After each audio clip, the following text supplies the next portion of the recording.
Hi everyone! If your Thunder VPN is stuck on connecting or not connecting, this video may help. Let's fix it step by step. First, long press the Thunder VPN app and tap App Info.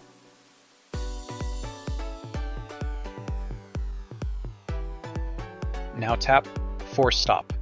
Go back and open Thunder VPN again.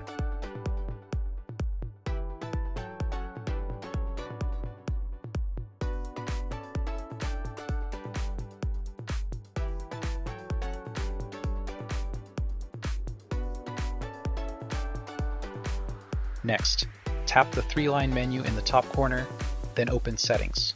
Here, turn on Improve Stability. Now go back and try connecting to the VPN. If it connects, that's great.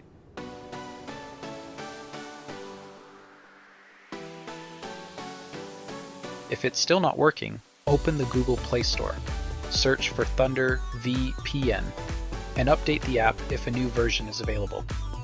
After updating, open Thunder VPN again and try connecting.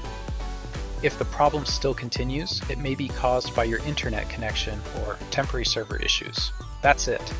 If this video helped you, don't forget to like, subscribe, and see you in the next troubleshooting video.